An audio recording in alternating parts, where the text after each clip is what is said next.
ఇక్కడ మనం గ్రహిస్తూ ఉన్నాము. ఈరోజున మనం నేర్చుకుని ఏంటంటే నోవాహు జీవితంలోంచి జరిగినటువంటి సంఘటనలు పరిశీలన చేసి ఇప్పుడున్నటువంటి పరిస్థితులను ఒకసారి మనం పరిశీలన చేసే ప్రయత్నం చేద్దాం. అంటే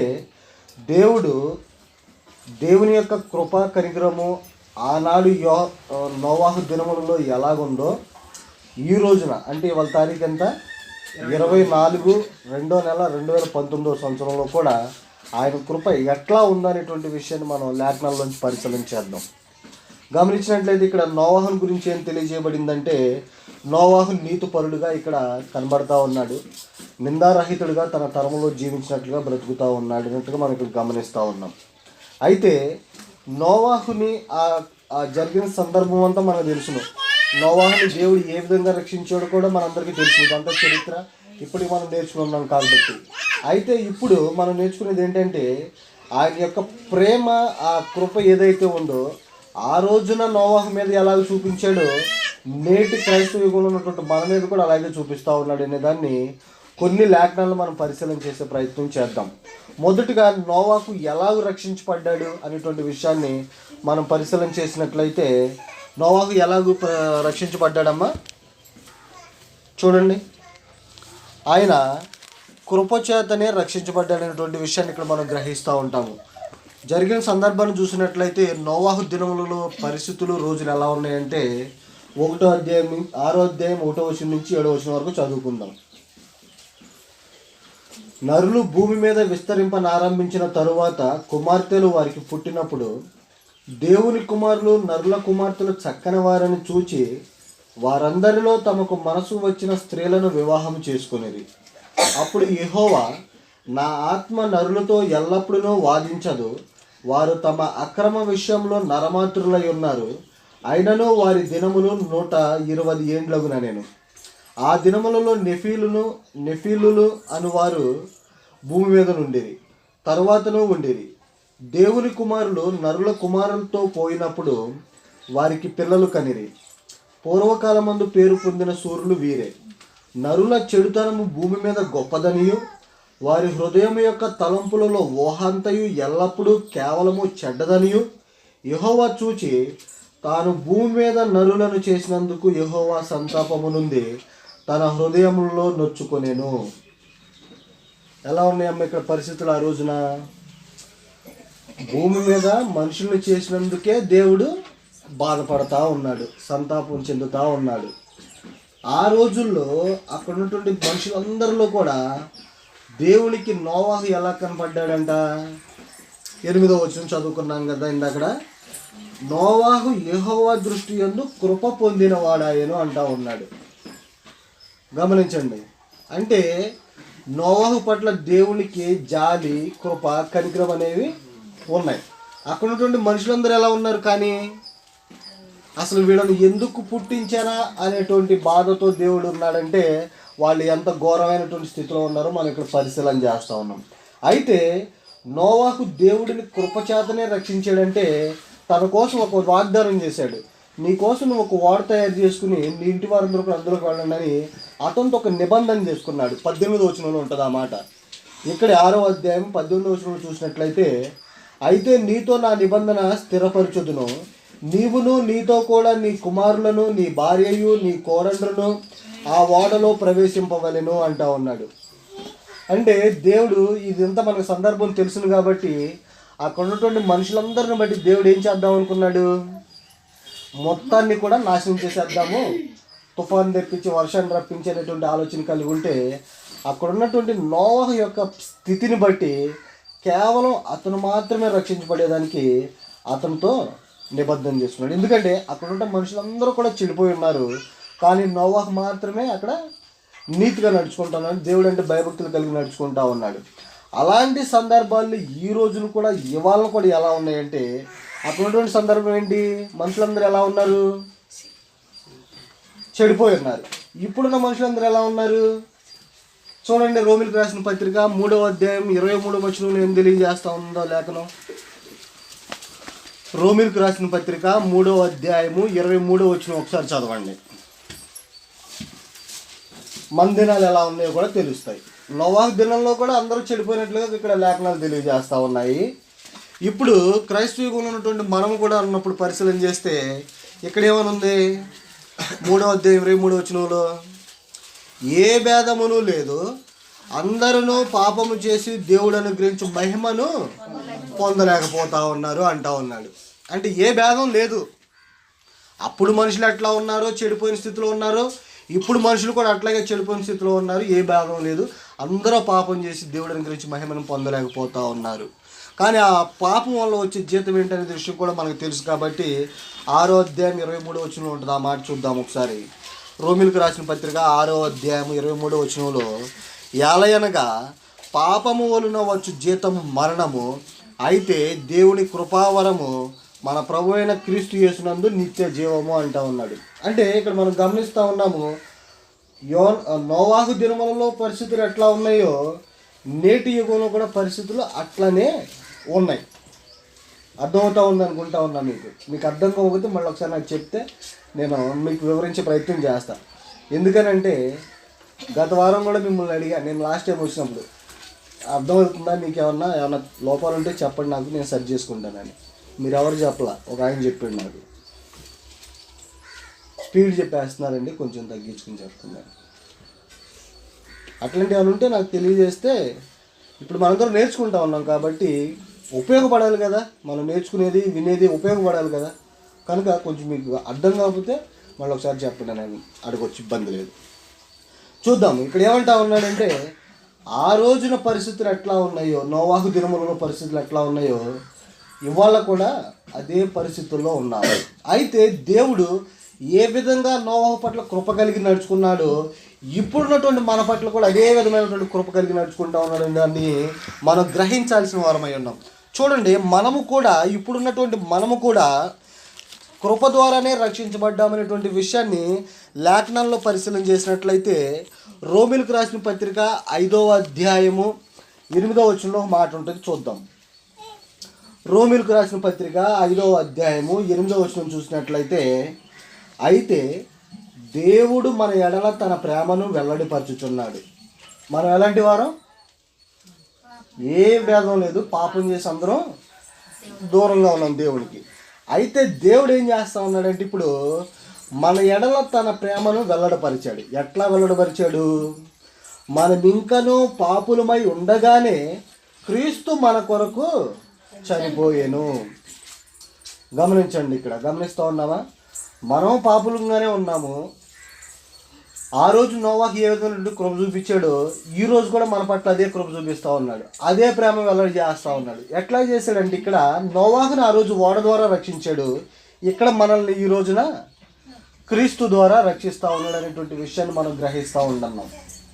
అంటే ఆయనకున్నటువంటి మనుషుల పట్ల ఉన్నటువంటి కృప ఏదైతే కనికరం ఉందో కొన్ని వేల సంవత్సరాల క్రితం ఎట్లా ఉందో ఇప్పుడు కూడా అట్లాగే ఉందనేటువంటి విషయాన్ని గ్రహించాలి. ముఖ్యంగా ఇప్పుడు మనం అర్థం చేసుకోవాల్సింది ఏంటంటే దేవుని యొక్క కృప ఎప్పుడు కూడా తరతరములు నిరంతరము ఒకటే విధముగా ఉంటుంది అనేటువంటి విషయాన్ని మనం గ్రహించాలి. ఇంకా చూసినట్లయితే ఎఫెసీయులకు రాసిన పత్రిక 2వ అధ్యాయము 4వ వచనం 8వ వచనాన్ని మనం పరిశీలన చేసినట్లయితే 4 నుంచి 8 వచనాలు.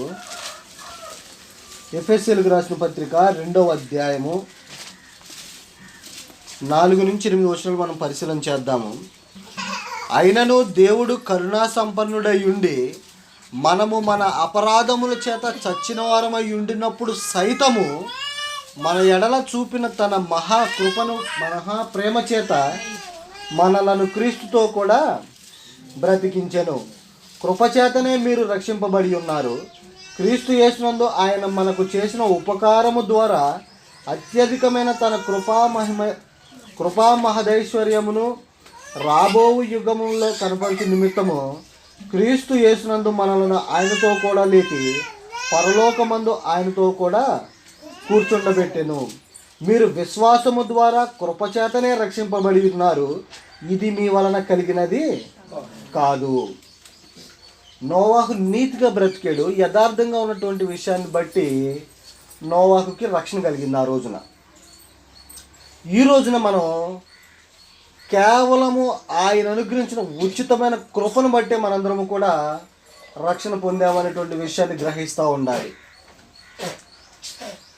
తీతుతో ఒక మాట తెలియజేస్తూ ఉంటాడు, చూడండి ఒక మాట చదువుకుందాం. అది కూడా తీతుకు రాసిన పత్రిక 3వ అధ్యాయము 3వ వచనం.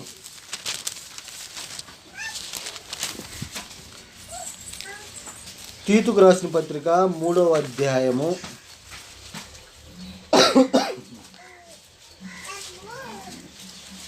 3వ వచనం నుంచి 7వ వచనం వరకు చదువుకుందాము.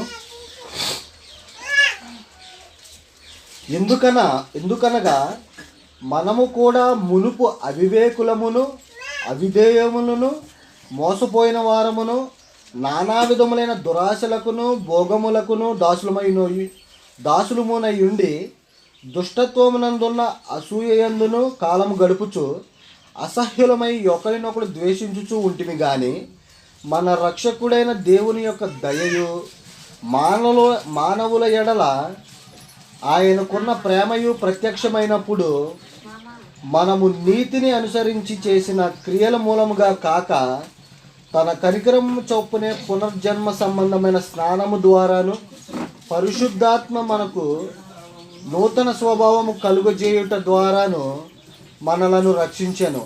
మనం ఆయన కృప వలన నీతిమంతులమని తీర్చబడి నిత్య జీవమును గూర్చిన నిరీక్షణను బట్టి దానికి వారసుల మొగుటకై ఆ పరిశుద్ధాత్మను మన రక్షకుడైన యేసుక్రీస్తు ద్వారా ఆయన మన మీద సమృద్ధిగా కుమ్మరించెను. పౌలు గారు అంటా ఉన్నాడు, ఇక్కడ తీతుతో తెలియజేస్తూ ఉన్నాడు, మునుపు మనం ఎలా ఉన్నాము, మన పరిస్థితులు ఇక్కడ తెలియజేస్తూ ఉన్నాడు. ఇక్కడ 3వ వచనంలో మనం ఎలా ఉన్నామంటమ్మా, ఇదివరకు అవివేకులము అవిధేయులము మోసపోయిన వారము నానా విధములైన దురాశలు భోగములు మన జీవితాలు అన్నమాట. ఇవన్నీ కూడా అసూయ దుష్టత్వము ఇవన్నీ కూడా మన జీవితాల్లో ఉంటే, కానీ దేవుడు ఏం చేశాడంటే ఆయన మన పట్ల దేవునికి ఉన్నటువంటి ప్రేమను బట్టి మనందరినీ కూడా ఏం చేశాడు, ఆయన కృప వలనే నీతిమంతులుగా తీర్చాడు అనేటువంటి విషయాన్ని ఇక్కడ స్పష్టంగా చేస్తూ ఉన్నాడు. గమనించండి, ఈరోజు ఇప్పుడు మనం నేర్చుకునేది ఏంటంటే దేవుని యొక్క కృప ఎలా ఉందో పరిశీలన చేస్తాం. నోవాహు దినములలో దేవుడు మనుషుల పట్ల ఏ విధమైనటువంటి ప్రేమ కృప కలిగి ఉన్నాడో ఇప్పుడు కూడా అదే ప్రేమ కృప మనుషులందరి పట్ల కలిగి ఉన్నాడు అనేటువంటి వాస్తవాన్ని మనం గ్రహించాలి. ఇంకొక విషయాన్ని మనం పరిశీలన చేసినట్లయితే, ఆ రోజు నోవాహుతో ఒక నిబంధన చేశాడు. ఏమని, నువ్వు ఒక ఓడ కట్టుకో, ఆ ఓడలోకి నీ ఇంటి వారందరూ వెళ్తే మీరు క్షేమంగా ఉంటారు, మిగిలిన వాళ్ళందరినీ కూడా నాశనం చేసేస్తానని తెలియజేశాడు. అలాగే ఈరోజు కూడా మనకు ఒక నిబంధన ఉందా? ఏంటి ఆ నిబంధన అమ్మా? మత్తయి సువార్త 26వ అధ్యాయము 28వ వచనం చూడండి. మత్తయి సువార్త 26వ అధ్యాయము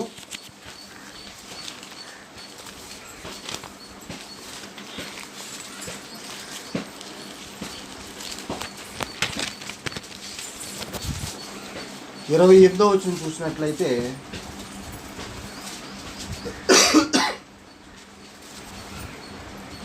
తీసారా? 26వ అధ్యాయము 28వ వచనం, ఇది నా రక్తము అనగా పాప క్షమాపణ నిమిత్తము అనేకుల కొరకు చిందింపబడుచున్న నిబంధన రక్తము. క్రొత్త నిబంధన ఉంది కింద సారాంశంలో. ఆ రోజున నోవాహుకు ఉన్నటువంటి నిబంధన ఏంటి? ఓడ చేసుకోమంట. ఈ రోజున మనకు ఉన్నటువంటి నిబంధన ఏంటి? ఆయన యొక్క రక్తంలో మన యొక్క పాపాలని కడిగి వేసుకుంటే ఆ కృప ఏదైతే ఉందో అది మన ఎడల విస్తరింపజేసేదానికి అవకాశం ఉంటుంది అనేటువంటి విషయాన్ని ఇక్కడ మనం గ్రహించాలి. ఆ రోజున నోవాహు దేవుడు చెప్పినప్పుడు నేను నోవ కట్టుకోను, అది ఓడ కట్టుకోను, ఇట్లాగే ఉంటానంటే నోవాహు కూడా నశించిపోయేవాడే. ఇప్పుడు కూడా మనం కూడా క్రీస్తు రక్తంలోకి మేము ప్రవేశించలేము, మేము ఇంకా విడిగానే బ్రతుకుతాము అనేటువంటి ఆలోచన కలిగి ఉన్నాం అనుకోండి, మనకు కూడా రక్షణ అనేది ఉండదు అనేటువంటి విషయాన్ని కూడా ఇక్కడ మనం గ్రహించాల్సిన వారమై ఉన్నాం. ఇది మొదటి విషయం. రెండవ విషయం ఏంటంటే, నోవాహు కృపచేత రక్షింపబడ్డాడు ఒకటి, ఇంకోటి విశ్వాసము ద్వారా రక్షించబడ్డాడు. నోవాహు విశ్వసించాడా లేదా దేవుణ్ణి? నోవాహుకి అప్పటి వరకు వర్షం ఎలా ఉంటుందో తెలియదు, తుఫాన్ ఎలా ఉంటుందో తెలియదు, ఓడ తయారు చేసుకోవడం రాదు. ఆయన ఒక కొలతలు చెప్పాడు, 300 మూరల బారు ఉండాలని, పొడవు ఉండాలని, 50 మూరల వెడల్పు ఉండాలని, 30 మూరల ఎత్తు ఉండాలని మాత్రమే చెప్పాడు ఆయన. అప్పటికి నోవాహుకి భూమి మీద ఉన్నటువంటివి సమస్త పశువులు కానీ పక్షులు కానీ తెలియవు. నోవాహు దగ్గరికి వచ్చే వరకు ఆయనకి అవేమీ తెలియదు. దేవుడు ఒకటే మాట చెప్పాడు, నీ ఇంటి వారి రక్షణ కొరకు నువ్వేం చేయమన్నాడు? ఓడను తయారు చేసుకోమన్నాడు. వర్షం అంటే ఎలా ఉంటుందో తెలియదు, తుఫాన్ అంటే ఎలా ఉంటుందో తెలియదు, అక్కడ జంతువుల పరిస్థితులు తెలియదు. కానీ నోవాహు ఏం చేశాడు? దేవుణ్ణి నమ్మాడు. అర్థమైందా? చూడండి, అదే మాట హెబ్రీ గ్రంథకర్త తెలియజేస్తాడు నోవాహు గురించి. హెబ్రీ గ్రంథంలో చూసినట్లయితే ఒక మాట చదువుతాం, చక్కటి మాట అది. హెబ్రీలకు రాసిన పత్రిక 11వ అధ్యాయము 7వ వచనం చూసినట్లయితే, హెబ్రీలకు రాసిన పత్రిక 11వ అధ్యాయము 7వ వచనం చదువుదాం. విశ్వాసమును బట్టి నోవాహు అది వరకు చూడని సంగతులను గురించి దేవుని చేత హెచ్చరింపబడి భయభక్తులు గలవాడై తన ఇంటి వారి రక్షణ కొరకు ఒక ఓడను సిద్ధము చేసుకునేను. అందువలన అతడు లోకము మీద నేరస్థాపన చేసి విశ్వాసమును బట్టి కలుగు నీతికి వారసుడాయను అంటూ ఉన్నాడు. అదే చెప్తా ఉన్నాడు అనమాట ఇక్కడ కూడా. అంత ముందున్నటువంటి సంగతులు ఏం తెలియదు దేవుడు చెప్పినప్పుడు నోవాహుకి. కానీ నోవాహు ఏం చేశాడంటే దేవుడి మాటని నమ్మాడు. నమ్మి ఓడ నిర్మించుకునే ప్రయత్నం చేశాడు. ఇప్పుడు ఉన్నటువంటి మన పరిస్థితి ఏంటి? మన విశ్వాసం ఏంటంటే మనము కూడా ఏం చేస్తూ ఉన్నాం? ఇప్పుడు మన ఆత్మలను మనం చూడాల, పరలోకం ఎలా ఉంటుందో చూడాల, నరకం ఎలా ఉంటుందో మనకు తెలియదు, అపవాది ఎట్లా ఉంటాడో మనకు తెలియదు. కానీ మనం ఏం చేసాం? దేవుణ్ణి నమ్మాం మనం కూడా. అందుకనే ఆ విశ్వాసం వల్లనే ఇప్పుడు మనం కూడా రక్షించబడ్డాము అనేటువంటి విషయాన్ని గ్రహించాలి. ఒకటి చూడండి, చూసినట్లయితే దేవుని యందు ఉన్నటువంటి విశ్వాసాన్ని మనం ఎలాగూ తెలుసుకుంటాము, ఎలాగూ కనుక్కుంటాము అంటే హెబ్రీలకు రాసిన పత్రిక 1వ అధ్యాయము 1వ వచనం చదువుకున్నట్లయితే అక్కడ గమనించగలం. హెబ్రీలకు రాసిన పత్రిక 1వ అధ్యాయము 1వ వచనం చదవండి. పూర్వకాలమందు నానా సమయములలోను నానా విధములుగాను ప్రవక్తల ద్వారా మన పితరులతో మాట్లాడిన దేవుడు ఈ దినముల అంతమందు కుమారుని ద్వారా మనతో మాట్లాడెను. ఆయన ఆ కుమారుని సమస్తమునకు వారసునిగా నియమించెను, ఆయన ద్వారా ప్రపంచములను నిర్మించెను అంటా ఉన్నాడు. ఇప్పుడు దేవుడు మనతో మాట్లాడుతూ ఉన్నాడు తన కుమారుని ద్వారా. ఆయన యందు విశ్వాసం ఉంచుట ద్వారానే మనం ఏం చేస్తా ఉన్నాం? ఇప్పుడు నీతిమంతులుగా తీర్చబడేదానికి అవకాశం ఏర్పాటయ్యింది. అందుకని అంటాడు ఎక్కడ? రోమీలకు రాసిన పత్రిక 10వ అధ్యాయము 17వ వచనంలో చూడండి ఒక మాట. రోమీలకు రాసిన పత్రిక 10వ అధ్యాయము 17వ వచనంలో చూసినట్లయితే, కాగా వినుట వలన విశ్వాసము కలుగును, వినుట క్రీస్తును గూర్చిన మాట వలన కలుగును అంటా ఉన్నాడు. ఆ రోజున నోవాహుకు దేవుడు చెప్పాడు, ఆయన మాటకు విని లోబడి ఆయన ఏం చేశాడు? ఓడను నిర్మించుకుని రక్షణ పొందారు. ఇప్పుడు కూడా మనము అప్పుడేమో పితరులతో నానా విధాలుగా మాట్లాడిన దేవుడు ఇప్పుడు కుమారుడి ద్వారా మనతో మాట్లాడాడు. ఆయన యందు వినటం వల్ల మనకు విశ్వాసం కలిగింది. ఆ విశ్వాసం ద్వారా మనము రక్షణ పొందాము. ఆ రక్షణ ద్వారా మనం ఇప్పుడు నిత్య జీవనం ప్రవేశించే అవకాశాన్ని ఏర్పాటు చేసుకున్నామనేటువంటి విషయాన్ని ఇక్కడ మనం గ్రహిస్తూ ఉన్నాం. అది మన వలన, అది మనకున్నటువంటి విశ్వాసాన్ని బట్టి మనం ఎలాగ రక్షించబడ్డామంటే అపోస్తుడైన పౌలు గారు ఎఫెసీయులకు తెలియజేస్తూ ఉన్నాడు 2వ అధ్యాయము 8వ వచనంలో. ఎఫెసీయులకు రాసిన పత్రిక 2వ అధ్యాయము 8వ వచనంలో చూసినట్లయితే, మీరు విశ్వాసము ద్వారా కృపచేతనే రక్షింపబడి ఉన్నారు, ఇది మీ వలన కలిగినది కాదు. ఎలాగూ రక్షణ పొందామమ్మ మనం?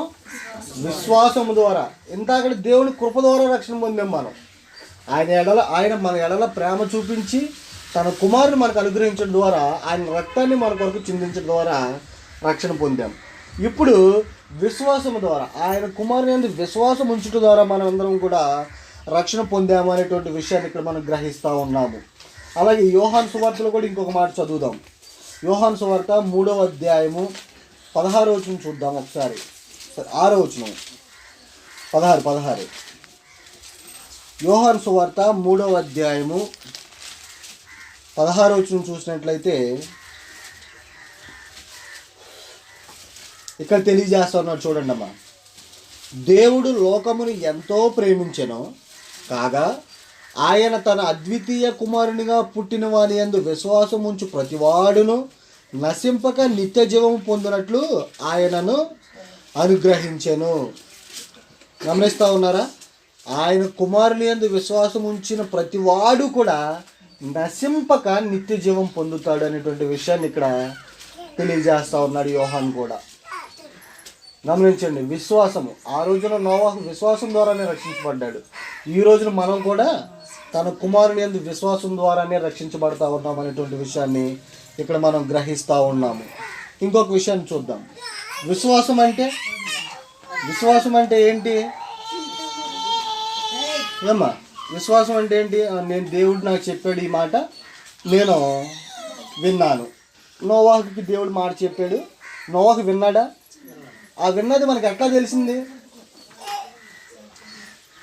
ఎలా తెలిసింది? నోవాహు దేవుడి మాట విన్నాడని మనకి ఎలా తెలిసింది?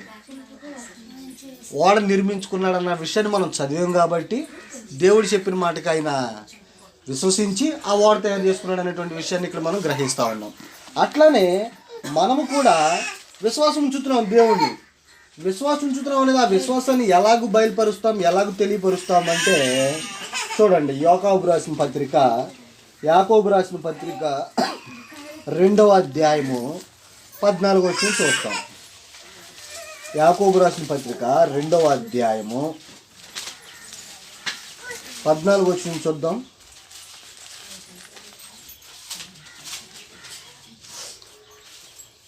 నా సహోదరులారా, క్రియలు లేనప్పుడు ఎవడైనను తనకు విశ్వాసము కలదని చెప్పిన యెడల ఏమి ప్రయోజనము? అట్టి విశ్వాసం అతన్ని రక్షింపగలదా? గమనిస్తూ ఉన్నారా? ఈ మాట అర్థమైందమ్మా మీ అందరికీ? నా సహోదరులారా, క్రియలు లేనప్పుడు ఎవడైనను తనకు విశ్వాసము కలదని చెప్పిన యెడల ఏమి ప్రయోజనము? అట్టి విశ్వాసం అతనిని రక్షించగలదా? నోవాహు దేవుడిని విశ్వసించాడు. దేవుడు ఓడ కట్టుకోమని కానీ కట్టుకున్నాడు. కట్టుకోకుండా నాకు దేవుడి మీద విశ్వాసం ఉంది, నన్ను రక్షిస్తాడు అనేటువంటి భావనలో ఉంటే ఎలా ఉంటుంది? ఓడ కట్టుకోకుండా ఉంటే ఆయన కూడా ఆ వరదల్లో నశించిపోయేవాడు అయ్యాడు. ఇప్పుడు కూడా మనకు విశ్వాసం ఉంది, దేవుడు అంటే మేము విశ్వసిస్తూ ఉన్నాము, కానీ ఇంకా మేము క్రియ చూపించట్లే. ఆ క్రియ ఏంటంటే మారు మనసు పొంది బాప్తిస్మం తీసుకునే ప్రయత్నం చేయకుండా వెలుపటే జీవిస్తాం. విశ్వాసం ఉంది, దేవుడు అంటే భయం ఉంది, ఆరాధనకు వస్తూ ఉంటాం, రెగ్యులర్గానే ప్రతి ఆదివారం వస్తూ ఉంటాము. మరి దానికి సంబంధించి క్రియ చూపించాలిగా. నువ్వు దేవుడిని విశ్వసిస్తూ ఉన్నావంటే ఆ విశ్వాసాన్ని నువ్వు క్రియరూపంగా చూపించాలి కదా. అందుకని అంటున్నాడు ఇక్కడ చివరి వచనంలో, ప్రాణము లేని శరీరం ఎలాగు మృతమో అలాగే క్రియలు లేని విశ్వాసమును మృతమే. నీకు విశ్వాసం ఉంటే ఉండొచ్చమ్మా, కానీ ఆ విశ్వాసాన్ని నువ్వు తెలియజేయాలంటే నీకు క్రియలు కనిపించాలి. ఆ క్రియలు లేకపోతే నీకు ఉన్నటువంటి విశ్వాసం ఏమవుతుంది? మృతమైనటువంటి ఇదిలోనే ఉన్నట్టుగా ఇక్కడ మనం గ్రహిస్తూ ఉన్నాం. అంటే దేవుడు ఏంటంటే ఏం తెలియజేస్తూ ఉన్నాడంటే, విశ్వాసం ఉంచుతున్నావు, విశ్వాసానికి తగ్గ క్రియలు కూడా ఉండాలి. ఆ రోజున అట్లా అందుకని నోవాహు నీ ఓడ కట్టుకోమనగానే ఆయన విని విశ్వసించి ఆయన చెప్పిన కొలతల ప్రకారమే 300 బారులు పొడుగు, 50 వెడల్పు, 30 ఎత్తు నిర్మించుకున్నాడు. ఎక్కడ కిటికీలు పెట్టమన్నాడు అక్కడే కిటికీలు పెట్టాడు, ఎక్కడ అరలు పెట్టమన్నాడు అక్కడే అరలు పెట్టాడు, ఎక్కడ కీలు పూయమన్నాడు అక్కడే కీలు పూసాడు. దేవుడు చెప్పినట్టుగా ఆయన అనుగుణంగా నడుచుకున్నాడు కాబట్టి ఆయన రక్షణ పొందాడు అన్నటువంటి విషయాన్ని గ్రహించాలి. ఇప్పుడు మనం కూడా ఆయన ఎందుకు విశ్వాసం ఉంచిన మనం కూడా ప్రతీదీ కూడా క్రియారూపంగా తెలియజేస్తూ మన యొక్క విశ్వాసాన్ని పెంపొందించుకోవాల్సిన వారమై ఉన్నాం. ఇప్పుడు దేవుడు అంటే నాకు విశ్వాసం నమ్మ, నేను నమ్మకంగానే ఉన్నాను అని నేను చెప్తే సరిపోద్దా?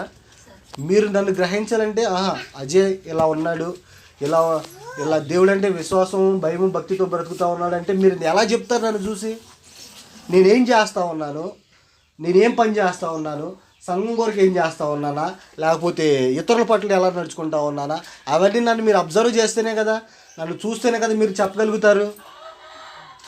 కనుకన మనం కూడా ఏం చేయాలంటే విశ్వాసం ఉందంటే సరిపోదు, మనకి ఆ విశ్వాసానికి తగ్గ క్రియలు ఉండాలి. ఆ క్రియలు లేకపోతే నీకు ఉన్నటువంటి విశ్వాసం దేంతో సమానం? మృతమే, ఎందుకు పనికిరానిదే. చనిపోయిన శవం ఎలాగో ఎందుకు పనికి రాకుండా ఉంటుందో మనకు ఉన్నటువంటి విశ్వాసం కూడా అలాగే ఉంటుంది అనేటువంటి విషయాన్ని గ్రహించాలి. జ్ఞాపకం చేసుకోవాల్సిన పరిస్థితుల్లో కూడా ఉన్నామనేటువంటి విషయాన్ని మీకు తెలియజేస్తూ ఉన్నాను. ఇంకొక విషయాన్ని మనం పరిశీలన చేద్దాం. ఇది రెండో విషయం అయిపోయింది. మూడో విషయం ఏంటంటే నోవాహు ఏ విధంగా రక్షణ పొందాడంటే ఆ రోజు ఉన్నటువంటి పరిస్థితుల్లో విధేయత ద్వారా నోవాహు రక్షింపబడ్డాడు. దేవుడి కృప ద్వారా రక్షణ పొందాడు. దేవుని యందు విశ్వాసం ఉంచుట ద్వారా ఓడగట్టుకుని రక్షణ పొందాడు. దేవునికి లోబడ్డాడు. ఇప్పుడు విధేయత అంటే లోబడటమే కదా. దేవుడు చెప్పిన మాట చెప్పిన ప్రకారంగా చేశాడు. చూడండి, నోవాహుని చూసినట్లయితే మనం ఆదికాండము 7వ అధ్యాయం 21వ వచనంలో ఏముందో చూద్దాం. ఆదికాండము 6వ అధ్యాయం 22వ వచనం.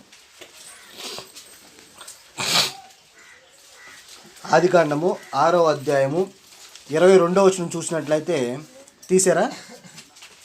చదువుతున్నాను. నోవాహు అట్లు చేశాను, దేవుడు అతనికి ఆజ్ఞాపించిన ప్రకారము యావత్తు చేశాను. మళ్ళీ ఇక్కడ 7వ అధ్యాయం 5వ వచనంలో చూడండి. తనకు యెహోవా ఆజ్ఞాపించిన ప్రకారము నోవాహు యావత్తు చేశాను. అంటే దేవుడు నోవాహుకు ఏం తెలియజేశాడో అది యావత్తు, అంటే అసలు ఏది తప్పిపోకుండా చేసినట్లు ఇక్కడ మనం గ్రహిస్తూ ఉన్నాం. 9వ వచనంలో కూడా చూడండి, ఇక్కడే 8, 9 కలిసి ఉన్నాయి.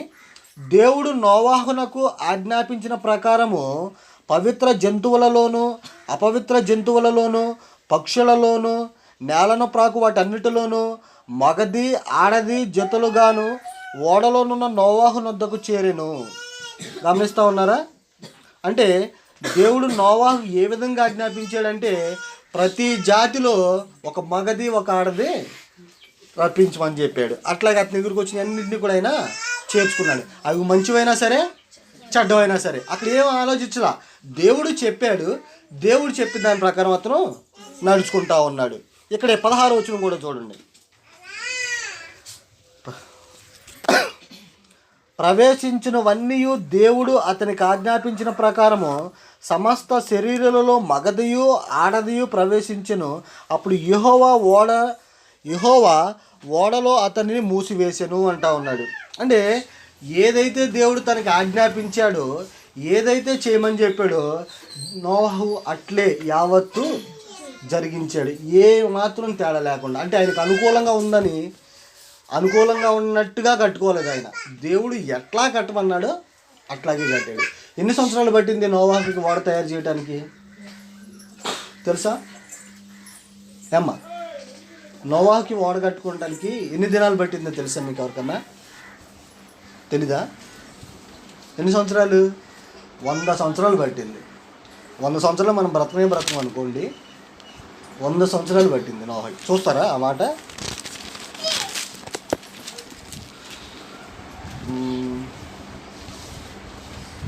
ఆరో వచనం చూడండి. 7వ అధ్యాయంలో 7వ అధ్యాయం 6వ వచనంలో, ఆ జల ప్రవాహము భూమి మీదకి వచ్చినప్పుడు నోవాహు 600 ఏండ్ల వాడు. 600 సంవత్సరాలు అన్నమాట జల ప్రవాహం వచ్చే టయానికి. ఓడ నిర్మించుకునే టయానికి నోవాహు వయసు ఎంత అంటే, ఇక్కడికి వెళ్దాం పైకి, ఒకసారి వెనక్కి వెళ్దాం.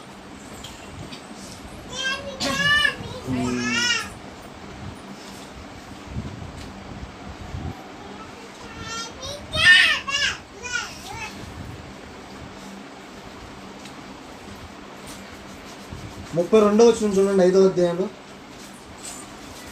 5వ అధ్యాయము 32వ వచనంలో చూడండి. నోవాహు 500 ఏండ్ల గలవాడై షేము హాము యాపేతును కనెను. అంటే అతను 3 పిల్లలు పుట్టినప్పుడేమో 500 సంవత్సరాలు ఉన్నాయి తనకి. జలప్రవాహం వచ్చే టైంకి ఎంత ఉందో వయసు అతనికి?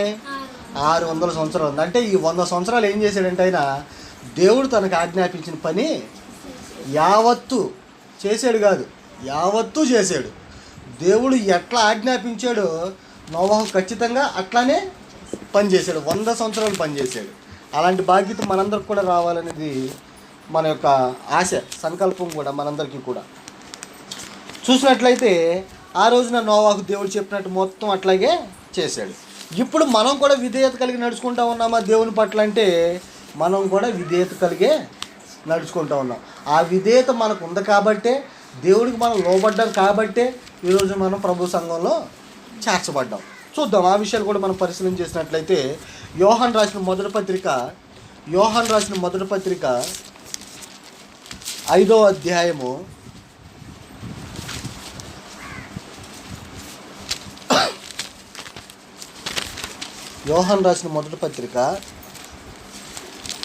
5వ అధ్యాయము 3-4 వచనాలు చదువుకుందాం. మనం ఆయన ఆజ్ఞలను గైకొనుటయే దేవుని ప్రేమించుట, ఆయన ఆజ్ఞలు భారమైనవి కావు. ఇప్పుడు మనందరం దేవుని ఆజ్ఞలు నెరవేరుస్తూ ఉన్నామా లేదా? కాదు. శరీర సంబంధమైనటువంటి బలహీనతల వల్ల మనం ఏం చేస్తూ ఉన్నామంటే తొట్టిల్లిపోతూ ఉన్నాం. కానీ దేవుడు ఏదైతే మనకు ఆజ్ఞాపించాడో వాటన్నిటిని చేసేదానికి ప్రయత్నం చేస్తూ ఉన్నాం. ప్రయత్నం చేసి ఒక పరిపూర్ణమైనటువంటి స్థితి సాధించే నమ్మకం మనలో ప్రతి ఒక్కరికి ఉందనా లేదా? ఉందా? అందరూ అలాగే అదే విశ్వాసంతో నడుచుకుంటూ ఉన్నారా క్రీస్తులో? దేవుడు చెప్పింది యావత్తు మేము కూడా నోవాహులాగా చేస్తాము, ఆయనలాగా మేము కూడా రక్షణ పొందుతాము అనేటువంటి. ఏమైందమ్మా?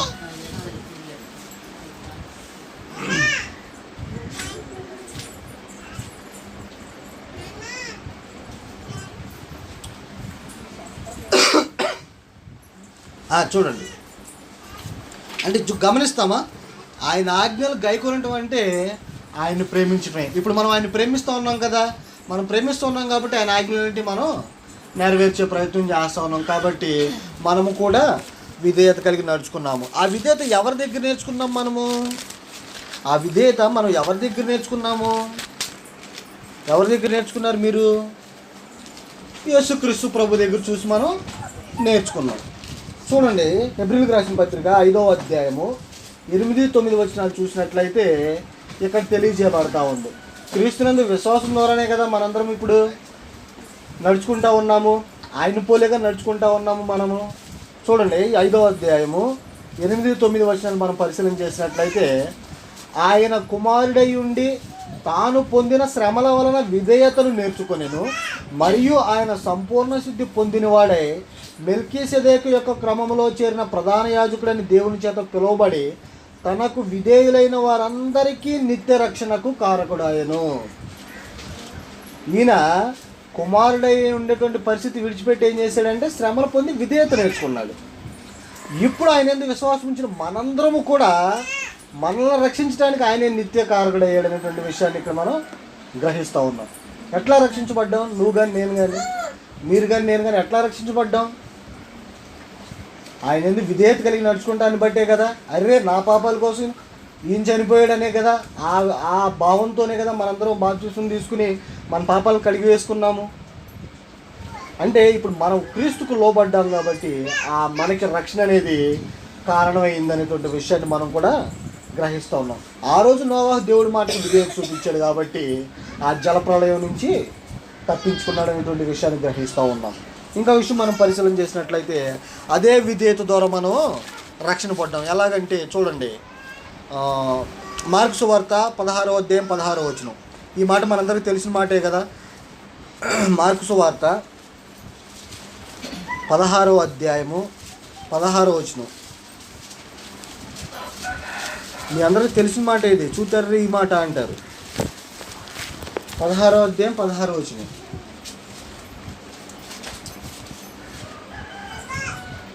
నమ్మి బాప్తిస్మం పొందినవాడు రక్షింపబడును, నమ్మని వానికి శిక్ష విధింపబడుతుంది. ఇప్పుడు క్రీస్తునందు ఎవరైతే విశ్వాసం ఉంచారో, ఎవరైతే నమ్ముకుంచారో, ఎవరైతే ఆయనకు లోబడ్డారో వాళ్ళందరికీ ఎంతమంది ఉన్నారు? అందరూ రక్షణ పొందిన వాళ్ళే కదా. ఆయన మాటకి ఏం చేశారు? మీరు లోబడ్డారు, ఆ విధేయత అనేది కనపరిచారు కనుక ఇప్పుడు మనకి రక్షణ అనేది కలిగింది అనేటువంటి విషయాన్ని ఇక్కడ మనం గ్రహిస్తూ ఉన్నాం. ఇంకా ఎవరైనా ఆ మాటకు లోబడకుండా ఇంకా వెలుపడి జీవిస్తూ ఉంటే వాళ్ళకి రక్షణ కలిగినట్ట, వాళ్ళు క్షేమంగా ఉన్నట్ల. ఈ విషయాన్ని గ్రహించాలి. ఇంకా ఎవరైనా రక్షణ పొందకుండా ఉంటే చూడండి. అందుకనే ఆ రోజు నాళ్ళు చూడండి, అపోస్తుల కార్యంలో పేతురు గారు ప్రసంగం చేసినప్పుడు 2వ అధ్యాయం 38వ వచనంలో, మీరు సిలువ వేసిన ఈ యేసునే క్రీస్తు గాను ప్రభు గాను దేవుడు నిలవబెట్టాడు, మీరే ఈయన సిలువ వేసి చంపేశారని అక్కడ ఉన్నటువంటి యెరూషలేములో ఉన్నటువంటి అక్కడ ఉన్నటువంటి ఇజ్రాయేలీలకు చెప్తే, అక్కడ ఉన్నటువంటి వాళ్ళు ఏం చేశారంట, వాళ్ళ హృదయాలు ఏం చేశారు, నొచ్చుకున్నారంట. వాళ్ళు నొచ్చుకుని పశ్చాత్తాపడి బాధ కలిగి, అయ్యప్పుడు మేము ఏం చేయాలి అని పేతురు గారిని అడిగారు. ఆయన ఏం చెప్పాడు అక్కడ 2వ అధ్యాయం 38వ వచనంలో? పేతురు ఏం చెప్పాడు? పేతురు, మీరు మారు మనసు పొంది పాపక్షమాపణ నిమిత్తము ప్రతివాడు యేసుక్రీస్తు నామమున బాప్తిస్మం పొందండి. వాళ్ళు అక్కడ విధేయత చూపించారు, బాధపడ్డారు. అరే మా కోసం వచ్చిన మెసేజ్ మేమే సిలువేసి చంపేసామా, మేమే మరణానికి అప్పగించామా అని వాళ్ళు ఏం చేశారు, వాళ్ళు బాధపడి హృదయాల్లో నొచ్చుకుని దేవునికి లోబడ్డట్టుగా మనం గ్రహిస్తూ ఉంటాము. ఇంక ఇదే మాట పౌలు గారు చెప్తాడు అక్కడ. పౌలు గారు 22వ అధ్యాయం 16వ వచనంలో చెప్తాడు. ఇక్కడే అపోస్తుల కార్యంలో 22వ అధ్యాయం 16వ వచనంలో అంటాడు, అననీయ వచ్చినప్పుడు జరిగిన సంఘటన అక్కడ రాజుతో తెలియజేస్తూ ఉన్నాడు అనమాట. అక్కడ ఉన్నటువంటి సహోదరులకి, యూదులకి తెలియజేస్తున్నాడు ఈ మాటలో. 16వ వచనంలో అంటాడు, గనుక నువ్వు తడువు చేయటం ఎందుకు, లేచి ఆయన నామమును బట్టి ప్రార్థన చేసి బాప్తిస్మము పొంది నీ పాపములను కడిగి వేసుకోనమని చెప్పాను అని చెప్తున్నాడు అనమాట. ఎందుకు నువ్వు ఆలస్యం చేస్తావు, నువ్వు లెగిసి నీ పాపాలను కడిగి వేసుకుని ఆయన నామంలో బాప్తిస్మం పొందు, అప్పుడు నువ్వు రక్షణ పొందుతావు అనేటువంటి విషయాన్ని తెలియజేశాడు. ఇక్కడ కూడా మనకి రక్షణ ఎలా వచ్చిందంటే, కేవలం మనం ఆయనకి విధేయులమైన దాన్ని బట్టి మన రక్షణకు ఆయనే నిత్య కారకుడైనటువంటి విషయాన్ని ఇక్కడ మనం గ్రహిస్తూ ఉన్నాము. గమనించారా? నోవాహు దినాల్లో ఎట్లాంటి పరిస్థితులు ఉన్నాయో అట్లాంటి పరిస్థితుల్లో ఉన్నాయి ఇప్పుడు కూడా. నోవాహు ఏ విధంగా దేవునికి విశ్వాసం కలిగి నడుచుకున్నాడో, విధేయత కలిగి నడుచుకున్నాడో, రక్షణ పొందాడు.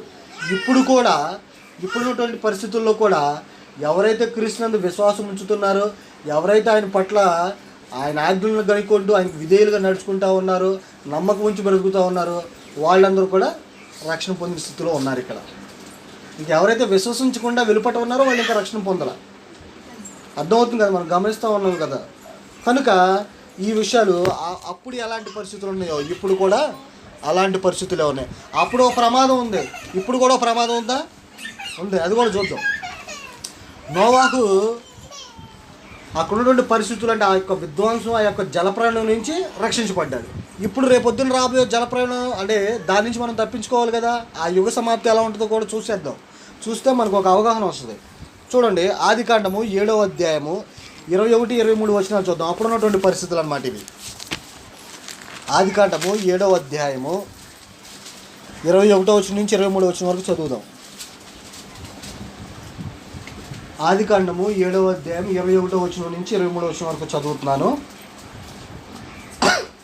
అప్పుడు పక్షులేమి, పశువులేమి, మృగములేమి, భూమి మీద ప్రాకు పురుగులేమి, భూమి మీద సంచరించు సమస్త నరులేమి,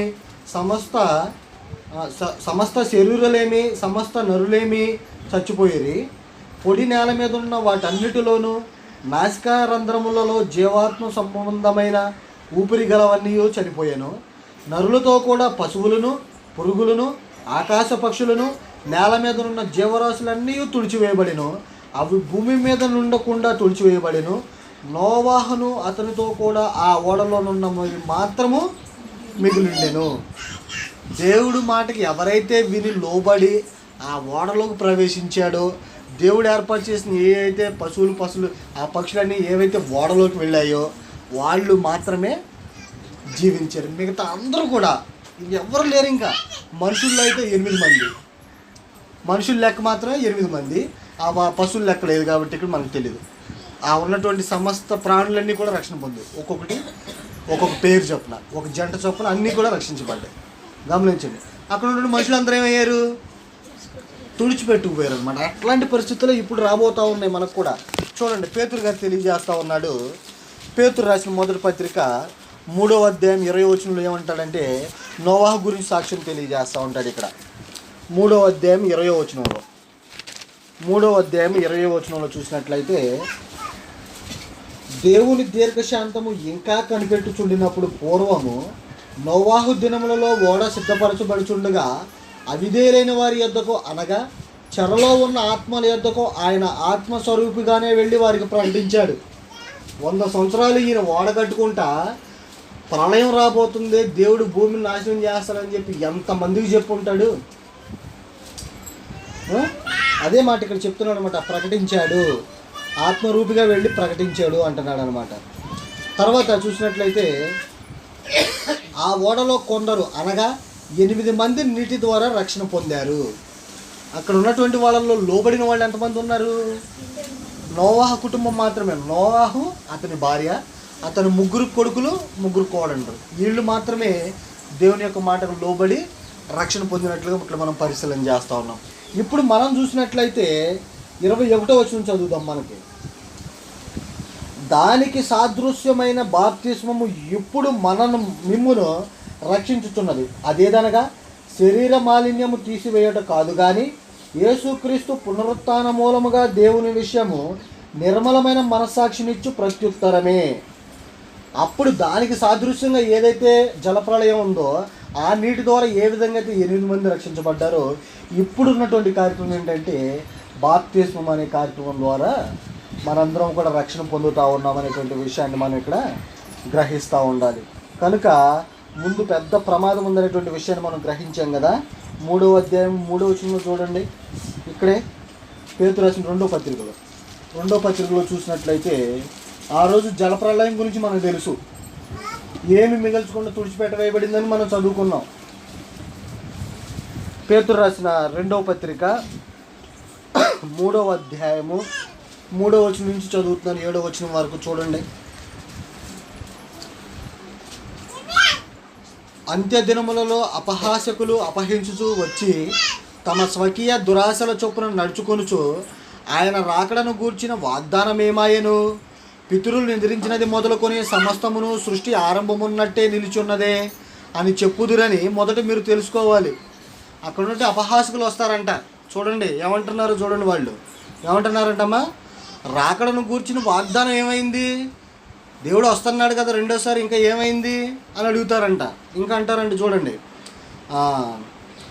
పితరులు నిద్రించినది మొదలుకొని సమస్త సృష్టి అప్పుడు ఎట్లా ఉందో ఇప్పుడు అట్లాగే ఉంది కదా, తేడా ఏం లేదు కదా. అబ్రహాము నోవాహు దినములలో భూమి ఆకాశం ఎలా ఉందో ఇప్పుడున్న రోజుల్లో కూడా అట్లాగే ఉంది కదా అన్నటువంటి విషయాన్ని ఇక్కడ మనకి అడుగుతారంట వాళ్ళు. చూడండి ఇంకా చూసినట్లయితే,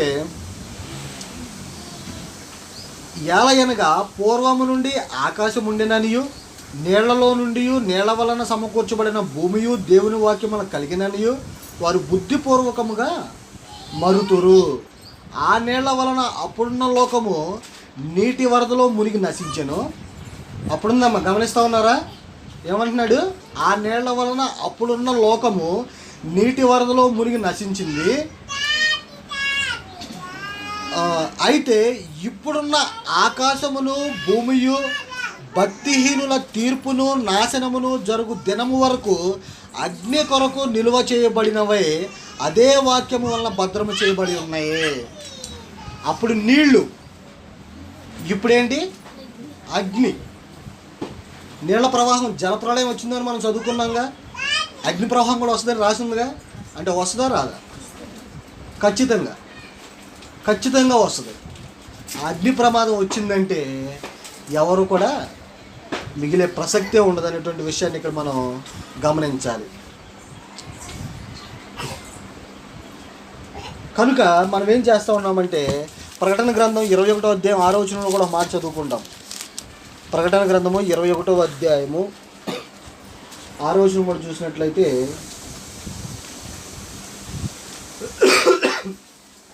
మరియు ఆయన నాతో ఇట్లా, నేను సమాప్తమైనది, నేనే అల్ఫయు మేఘయు, అనగా ఆదియు అంతమునై ఉన్నవాడను, దప్పిగొను వానికి జీవజలముల బొగ్గులోని జలమును నేను ఉచితముగా అనుగ్రహిస్తాను అనేటువంటి విషయాన్ని తెలియజేస్తూ ఉన్నది.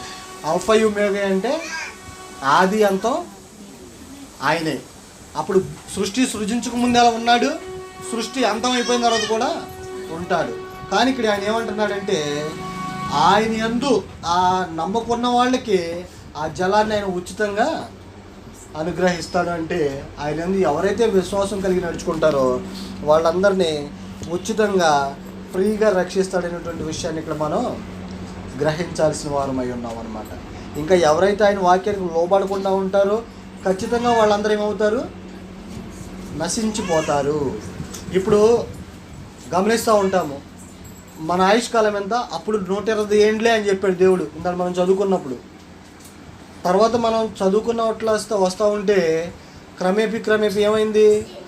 70 సంవత్సరాల, 60 సంవత్సరాలు, 70 80 70 సంవత్సరాల ఆయుష్కాలం. అధిక బలం ఉంటే 80 సంవత్సరాలు. అంటే 30 సంవత్సరాలు తగ్గిపోయింది. ఇప్పటికి 40 సంవత్సరాలు తగ్గిపోయింది అనమాట. అప్పుడే 40 సంవత్సరాలు, ఇప్పటికి 40 సంవత్సరాలు తగ్గిపోయిందంటే ఇంకా తగ్గిపోతుంది, ఇంకా ఎదరికెళ్ళే కొద్దీ. అవునా కదా? అందుకనే యవ్వనస్తులకి హార్ట్ అటాక్స్, చిన్న చిన్న పిల్లలకి క్యాన్సర్లు గమనిస్తూ ఉన్నాం. మన సమాజంలో చూస్తూ ఉన్నాయి ఇవన్నీ కూడా. వందల సంవత్సరాలు బతికారు అప్పుడు వాళ్ళు, మన పితరులు. ఇప్పుడు గట్టిగా 50 సంవత్సరాలు బతకడానికి మనకి ఆయాసకరంగా బతుకుతూ ఉన్నాం. కనుక మనం ఏం చేయాలంటే అందరూ ఖచ్చితంగా దేవుణ్ణి తెలుసుకోవాలి. దేవుడే మమ్మల్ని రక్షించేవాడు అనేటువంటి విషయాన్ని గ్రహించాలి. ఆయన తప్ప మమ్మల్ని రక్షించే నాథుడు ఆకాశం కింద ఏ నామంలో లేదనేటువంటి విషయాన్ని లేఖనాలు స్పష్టం చేస్తా ఉన్నాయి చూసారా? ఆ మాటనే విశ్వసించాలి, గ్రహించాలి. ఆయన సువార్తకి లోబడాలి. ఆయన సువార్త అంటే మరణ సమాధి పునరుత్థానం. ఎవరి కోసం మరణించాడు? ఎవరి కోసం సమాధి చేయబడ్డాడు? ఎవరి కోసం లేచాడు? మన కోసం మన పాపాల కోసమే ఆయన మరణించాడు. మనల్ని తీసుకుని తండ్రికి అప్పగించడం కోసం ఆయన లేచి పరలోకంలో కూర్చున్నాడు. ఇవన్నీ మనం నేర్చుకుని చదువుకున్నాయి, అన్నీ తెలిసినాయి మనకి. కానీ మనం ఏంటంటే అశ్రద్ధగా బ్రతుకుతూ ఉంటాం మన జీవితాల్లో. ఏముందలే, జీవితం వెళ్తుందిగా, కొనసాగుతుందిగా, ఏమి ఇబ్బందులు లేకుండా ఎందుకు వెళ్తుంది? దేవుడు కనికరిస్తే, మనల్ని కృప చూపించి ఆయన మనకి క్షేమాన్ని అనుగ్రహిస్తే, ఆయన ఊపిరిని మనకు దయచేస్తే పొద్దున్నే లెగుస్తూ ఉన్నాం.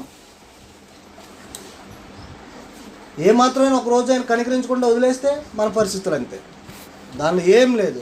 నోవాహు దినాల్లో జలప్రళయం వచ్చి ఎలాగో తుడిచిపెట్టుకుపోయిందో మన పరిస్థితులు కూడా అలాగే ఉంటాయి. కాబట్టి దేవుని కృప ఏంటంటే సృష్టి ఆరంభంలో ఎలా ఉందో సృష్టి అంతం వరకు కూడా అట్లానే ఉంటుంది. ఏ మాత్రం తేడా ఉండదు. మనుషుల్లో మనకు వస్తుంది మార్పు, కానీ దేవునికి రాదనమాట. కనుక మనందరూ ఏం చేయాలంటే, ఇంకా ఎవరైతే రక్షణ పొందకుండా వెలుపడి జీవిస్తూ ఉన్నారో వారు ఇంకా త్వరపడండి. ఎందుకంటే సమయం లేదు. గమనిస్తూ ఉన్నాం, 120 సంవత్సరాలు ఎక్కడ, 60 సంవత్సరాలు, 50 సంవత్సరాలు ఎక్కడ, అంటే సగం తగ్గిపోయింది. మనిషి యొక్క ఆయుష్కాలము సగం తగ్గిపోతూ ఉంది. రోజుల్లో ఏమవుతుందో మనకు తెలియట్లేదు. కనుక త్వరపడి జాగ్రత్త పడింది. ఇంకా ఎవరైతే రక్షణ పొందుకున్నారో వాళ్ళు రక్షణ పొందాలని వాళ్ళని ప్రేమపూర్వకంగా ఆహ్వానిస్తూ ఉన్నాను. ఎవరైతే రక్షణ పొందున్నారో వాళ్ళు నోవాహు జీవితంలో ఏ విధంగా దేవుడికి లోబడ్డాడో అట్లానే ఇప్పుడు కూడా మన జీవితాన్ని కొనసాగించుకుంటా ఇంకా ముందుకు వెళ్ళాలని మీ అందరికీ తెలియజేస్తూ, శ్రద్ధ మీ అందరికి కూడా వందనాలు తెలియజేస్తూ కొద్ది మాటలు ముగిస్తూ ఉన్నాం.